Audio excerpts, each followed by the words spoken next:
What's up, reefers? Welcome back to Ash's Reef and to my channel. In this video I will be talking about some of the hazards that we encounter while dealing with our aquarium, so stay tuned.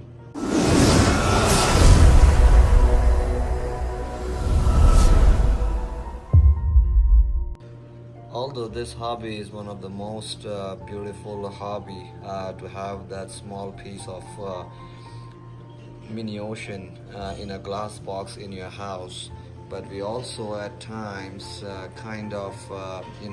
ignore the fact that there are some challenges in this hobby as well. And one of those challenges is keeping yourself and your family safe. There are multiple hazards when it comes down to keeping a saltwater aquarium. Of course, water and electricity not go hand in hand together, and care must be taken to protect our family as well as yourself, as well as the livestock in your tank. The first thing that comes to my mind is the lights.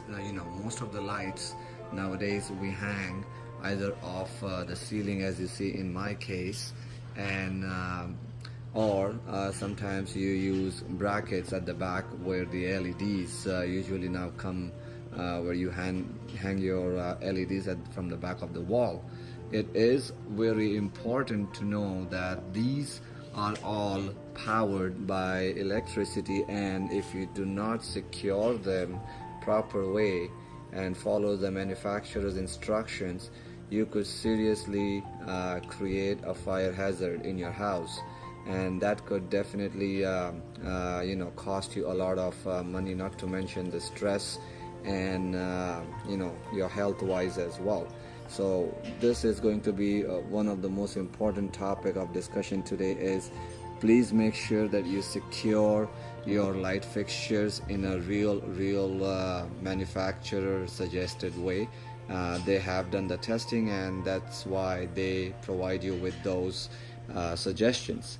A lot of times we try and come up with many DIY solutions, which of course work, but at the same time you have to follow the basics that the manufacturer suggests, which is to make sure that they are properly secured. The second equipment that comes to my mind is also the components that goes inside the water, and of course that brings the power heads. The power heads are one of the equipment where it's actually inside the water. Now, for the very same reason that I do not want any of the motors to be in the water, one less variable for me to worry about, and that's why I went with the MP40, where the actual motor sits outside the tank.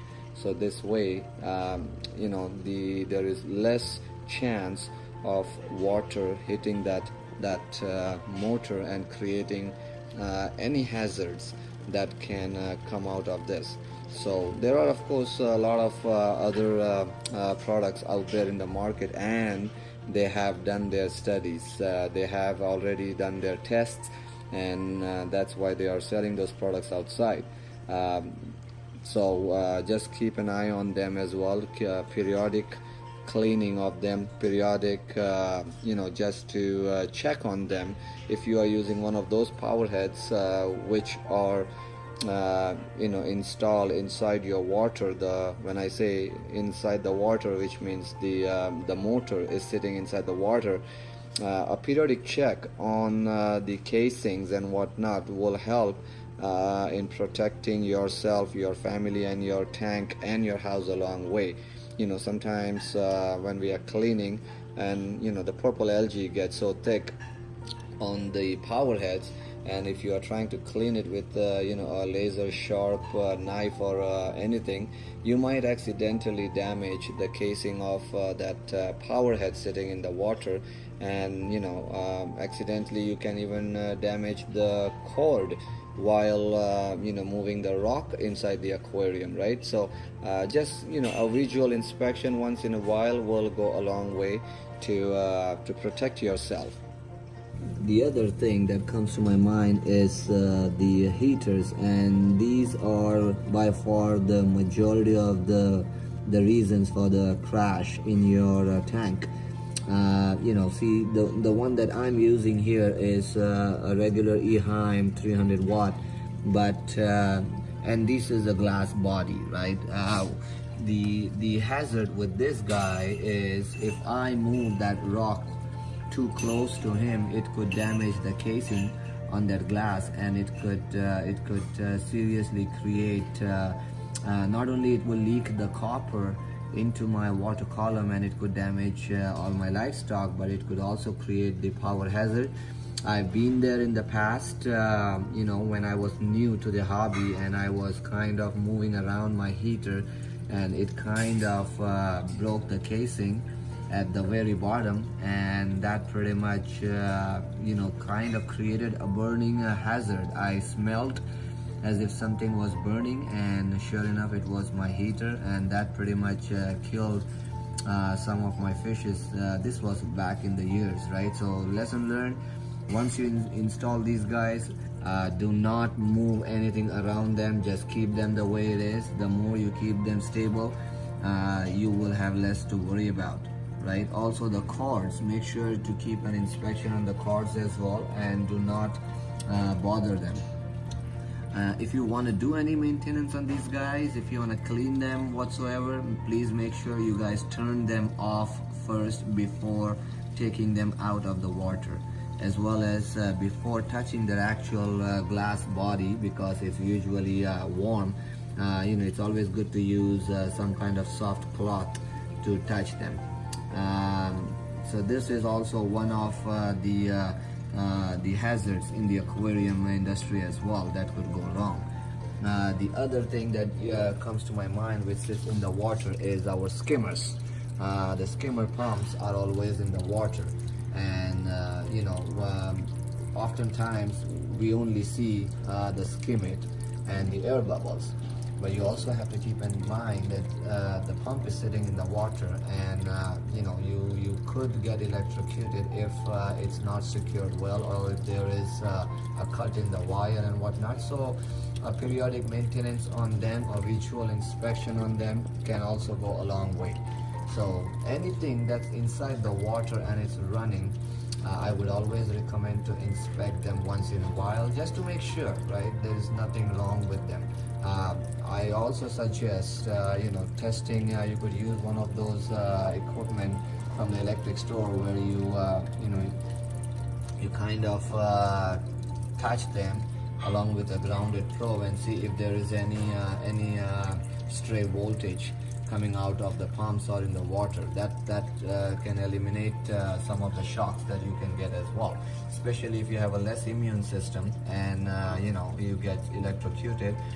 The human nature is to kind of jump, or if get scared or whatever, and you might not get hurt by the shock itself, but you could fall off the step stool or the ladder that you are using while doing your maintenance, and that could seriously hurt you as well. So care must be taken when dealing with the water as well. The other thing that I would also suggest is, as you guys can see, I'm always using a rubber flip-flop. This goes a long way in taking care of the shocks. So this is also one of the most important thing to deal with the water and electricity. Always have some kind of rubber footwear, and don't forget the gloves as well. The gloves go a long way as well when you're putting your hands inside the water. So make sure that you wear gloves while touching corals and whatnot. Not far recently here in Ottawa, somebody actually bought a colony of Palitoa and zoanthids, and it released some kind of toxin which were airborne in his house, and they had to actually empty out the whole house and check it out what was going on. Everybody in the house started falling sick. So not that I'm saying it will happen to you, but it is a possibility. and our job is to avoid or mitigate any risk that can come out of this hobby. Because we all want to enjoy the hobby, we all want to have fun, we want to add those fishes and corals in the tank and enjoy it. But at the same time, we should always remind ourselves of the hazards that come out of this hobby and how it could affect you and your family. And it's always great to mitigate those risks, and which could help you enjoy the hobby further down the road. Well, that's it for this episode. I'm hoping it was of a great help, and if there is any questions I could answer, please do not hesitate to put in the comment section below. Also, please advise what you do in your hobby, in your aquarium. How do you protect yourself? What kind of measures do you have installed in your house? Whether it is the GFCI, whether it is GFCI breaker, or whether it is the ground probe, or anything else that you might have done to protect your aquarium, yourself, and your family. I would definitely like to hear from your side of the story as well, so this way we could share our knowledge. And one life saved is the life of mankind being saved, and that's the whole purpose and the take out of this episode. So that's pretty much it for now. Until next episode, happy reefing, peace, see you guys.